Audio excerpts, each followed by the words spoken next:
என்ன சமையல் பார்க்கலாமா?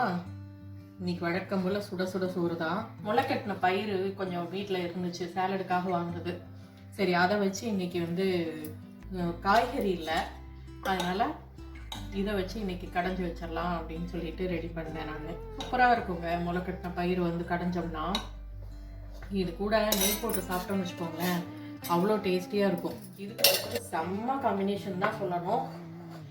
சேப்பங்கிழங்கு ரோஸ்ட்டு நல்லா மொறுன்னு கிறிஸ்பியாக, லைட்டாக அரிசி மாவு தூவிட்டு வறுத்தோம்னு வச்சுக்கோங்களேன், நல்லா கிறிஸ்பியாக கிடைக்கும் சேப்பங்கிழங்கு ரோஸ்ட்டு. இது கூட ரசம் இருக்குது, எப்பயும் போல் வழக்கம் போல் வெள்ளரிக்காய் லேட்டிவ் சேலடும் இருக்குது, தயிர் இருக்குது. இவ்வளோதாங்க. நேற்று வெளியில் போனான்னு சொன்னல, அது நல்லா தான் இருந்துச்சு. ஏன்னா நான் ரிட்டையர் ஆனதுக்கப்புறம் அதிகமாக வெளியிலே போகிறதில்ல. மந்த்லி ஒன்ஸ் அந்த ப்ரொவிஷன் வாங்குறதுக்கு போவேன், நேராக கடைக்கு போவேன், திரும்ப வந்துடுவேன். இல்லை வேறு எங்கேயும் போனாலும் எந்த இடத்துக்கு போகணுமோ அந்த இடத்துக்கு மட்டும் போயிட்டு வந்துடுவேன். நேற்று கொஞ்சம் 2-3 பக்கம் போனதுனால அங்கங்கே சுற்றுனது வெளியில் மனுஷங்களை பார்க்குறதுக்கே கொஞ்சம் வித்தியாசமாக இருக்கிற மாதிரி இருந்துச்சு.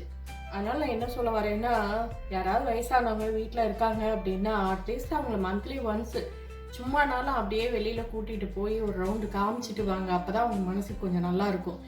ஏன் நான் வெளியில் போனதுக்கப்புறம் என்னோட மனசில் இருக்கிற தெளிவு, ஒரு என்ன சொல்கிறது, ஒரு ஃப்ரெஷ்னஸ் அவங்களுக்கும் அப்படி தானே இருக்கும் அப்படின்றது எனக்கு தோணுது. அதனால் வயசானவங்க யாராவது இருந்தாங்கன்னா, நீ என்ன பண்ணுற வீட்லேயே இருந்து சொல்லி விட்டுட்டு போகாமல் அட்லீஸ்ட் மந்த்லி ஒன்ஸ் சும்மானா ஒரு பைண்டையிலையோ இல்லை கார்லேயோ உட்கார வச்சு, ஒரு ஆட்டோலையோ எங்கேயோ உட்கார வச்சு ஒரு 4 ரவுண்டு கூட்டிகிட்டு போயிட்டு வீட்டில் விடுங்க. அவங்களுக்கு மனசுக்கு ரொம்ப ரெஃப்ரெஷிங்காக இருக்கும். இந்த வீடியோ உங்களுக்கு பிடிச்சிருந்துச்சுன்னா லைக் பண்ணுங்கள், ஷேர் பண்ணுங்கள், கமெண்ட் பண்ணுங்கள். புதுசாக பார்க்குறீங்கன்னா சப்ஸ்கிரைப் பண்ணிக்கோங்க. தேங்க்ஸ் ஃபார் வாட்சிங். பாய்.